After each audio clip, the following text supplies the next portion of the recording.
Karate மாஸ்டர்னு அழைக்கப்படுற shihan Husaini ரத்த புற்றுநோய் பாதிப்பு ஏற்பட்டதாகவும் அவருடைய வாழ்நாள்கள் எண்ணப்பட்டு வருவதாகவும் ஒரு இன்டர்வியூல சொல்லியிருக்காரு. அவரை பாதித்திருக்கும் புற்றுநோய் சாதாரண புற்றுநோய் மட்டும் இல்ல, அதையும் தாண்டிய ஒரு கொடிய நோயாக ஏப்ளாஸ்டிக் அனிமியாவும் தன்னை பாதிச்சிருப்பதாகவும் அது புற்றுநோயையும் தாண்டிய பெரிய நோயாக இருப்பதாகவும் குறிப்பிட்டிருக்காரு. இவர் கராத்தே கலையில பெயர் பெற்றவர், வில்வித்தையிலும் சிறந்தவர், உடற்பயிற்சி சம்பந்தமான பல்வேறு சாதனைகளை பண்ணிருக்காரு.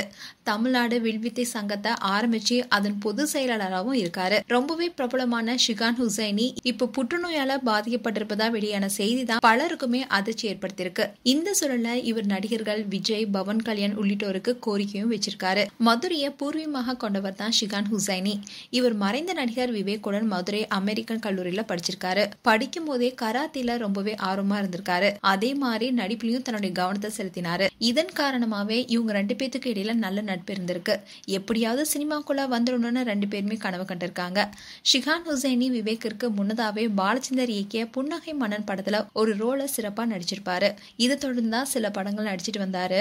இப்படி நடித்து வந்தாலும் ஒரு நடிகராக அவருக்கு பிரபலத்தை கொடுத்தது விஜய் நடித்த பத்ரி படம் தான். நடிகர்கள் விஜய், பவன் கல்யாண் உள்ளிட்டோருக்கு ஹுசைனி தான் கராத்தே பயிற்சி கொடுத்திருக்காரு. இப்படி இருந்த சூழல தான் தனக்கு ரத்த புற்றுநோய் வந்திருப்பதா அவரு ஒரு யூடியூப் சேனலுக்கு இன்டர்வியூ கொடுத்திருக்காரு. அதுல அவர் என்ன சொல்லியிருக்காருன்னா, எனக்கு ரத்த புற்றுநோய் வந்திருக்கு.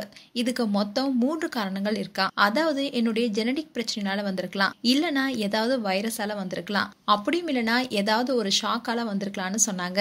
நான் ஒரு நாள் வாழ்றதுக்கு 2 யூனிட் ரத்தம் அண்ட் பிளேட்லெட்ஸ் வேண்டும். நான் இன்னும் கொஞ்ச நாள் தான் உயிரோட இருப்பேன். எனக்கு மன தைரியம் அதிகம். எனக்கு புற்றுநோய்னு தெரிஞ்ச உடனே என்னோட ஃப்ரெண்ட்ஸ் எல்லாம் எனக்கு போன் பண்ணி கிரவுட் ஃபண்டிங் கேளுன்னு சொன்னாங்க. நான் கராத்தே சொல்லி கொடுக்குற இடத்த விற்கலான்னு முடிவு பண்ணிருக்கேன். பவன் கல்யாண் இங்க வந்துதான் கராத்தே கத்துக்கிட்டாரு. எனக்கு அவர் இந்த இடத்த வாங்கினா நல்லா இருக்கும்னு தோணுது. அதே மாதிரி விஜய்க்கு ஒரு கோரிக்கை. அவர் தமிழ்நாடு முழுவதுமே வீட்டுக்கு ஒரு வில்வித்தை வீரர், வீராங்கனையை உருவாக்கணும்னு அதுல அவர் பேசியிருந்தாரு.